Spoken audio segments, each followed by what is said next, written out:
Fala pessoal, vocês estão prontos para mais um Quer que Desenhe? Porque hoje vamos falar sobre a Era Vargas.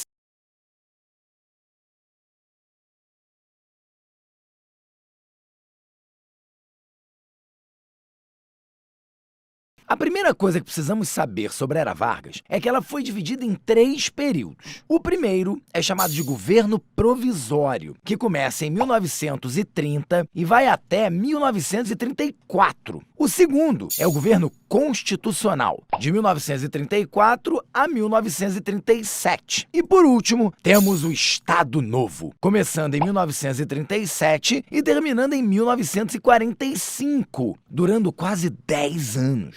Parece muita coisa, mas calma que vamos ver essas fases uma de cada vez e aí você vai ver como é fácil entender tudo. Para começar, o governo provisório é o período inicial, quando Getúlio Vargas assume o poder logo depois da Revolução de 1930, em que sai de cena política a oligarquia cafeeira paulista. É nesse momento que Vargas suspende a Constituição de 1891, iniciando um processo de centralização política. E é por isso que o nome dessa primeira fase se chama governo provisório, certo? É nesse primeiro momento que ele cria alguns ministérios, como os da educação e do trabalho, passa a nomear tenentes como interventores, começa a formular algumas leis trabalhistas e cria o Código Eleitoral, tornando o voto secreto e dando direito de escolha de representantes para as mulheres também. O Conselho Nacional do Café também foi criado com o objetivo de valorizar o preço do produto no mercado internacional e centralizar a política cafeicultora brasileira. Mas esse negócio de governar sem Constituição já estava incomodando uma galera por aí, obviamente. E no caso, os paulistas mesmos. A oposição ao Vargas se concentrou em São Paulo, onde as oligarquias locais convocaram o restante da população paulista para irem às ruas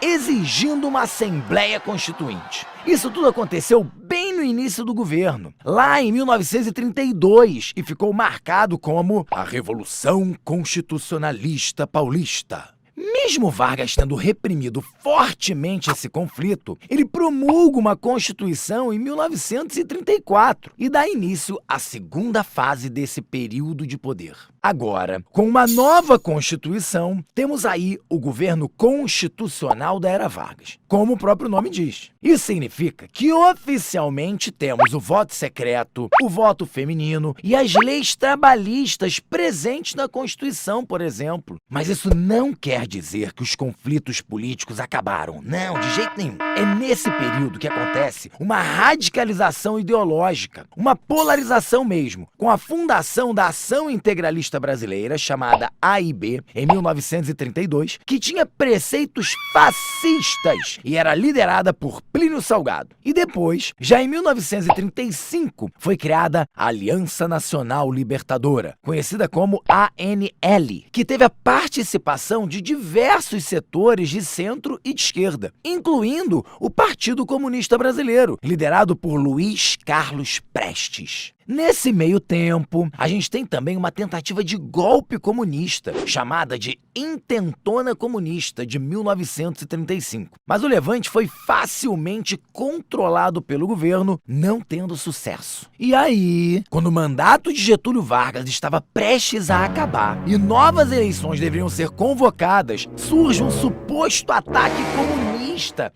assinado por um espião soviético chamado Cohen. Só que tudo isso não passou de um golpe do próprio Vargas para concentrar ainda mais o poder. Depois, descobriram que a carta foi escrita, na verdade, por Olímpio Mourão, com consentimento do presidente. Isso tudo aconteceu em 1937 e ficou conhecido como o Plano Cohen. Anotou? Porque agora vamos para a terceira e última parte dessa história. Agora, mais do que nunca, Vargas está consolidado no poder, concentrando cada vez mais tudo em suas mãos. Nessa altura do campeonato, utilizando-se da falsa ameaça comunista, ele fecha o Congresso e nomeia interventores em todos os estados com apoio do Exército Nacional. E é desse modo, num golpe de Estado, com apoio popular, que ele se manterá no poder por mais 8 anos, dando início então ao governo ditatorial conhecido como Estado Novo. Podemos dizer que essa é uma ditadura personalista, quer dizer que a legitimidade do seu governo é por meio da personalidade de Getúlio Vargas, a pessoa em si, uma vez que todos os partidos políticos estavam na ilegalidade. E no caso do Vargas, ele consegue a legitimação da sua figura por meio da criação do DIP,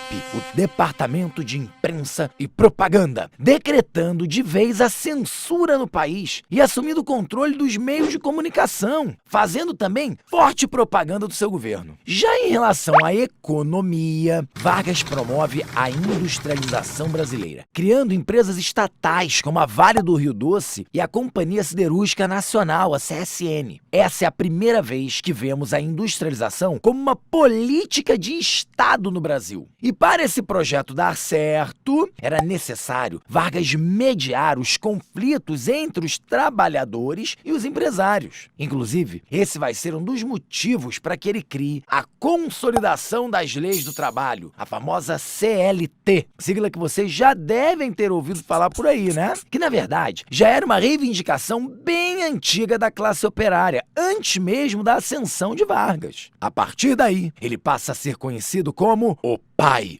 dos pobres. No entanto, com a entrada do Brasil na Segunda Guerra Mundial, do lado dos Estados Unidos, a ideia de democracia ganha força por aqui. Os próprios militares que apoiaram o presidente se voltam contra ele. Era muita contradição, um regime autoritário lutando contra ditaduras fascistas na Europa. Com a pressão de alguns setores da sociedade, a criação de partidos e até mesmo o retorno de outros, a oposição de Vargas chega ao seu auge. Apesar de rolar todo um movimento feito pelos trabalhadores para Vargas ficar, o queremismo, ele sofre um golpe militar em 1945 para garantir a realização de eleições. E Eurico Gaspar Dutra, que ameaçou contar para toda a população sobre o Plano Cohen, é eleito presidente do Brasil. E é assim que chega ao fim a Era Vargas, ou pelo menos a primeira parte dela. Mas não exatamente o fim de Getúlio Vargas. Ficou curioso, foi? O único spoiler que a gente pode dar é que a história de Vargas com o Brasil não acaba por aqui. Em 1951, ele volta para uma season finale, digna de maratona, hein? Mas isso fica para outro vídeo, combinado?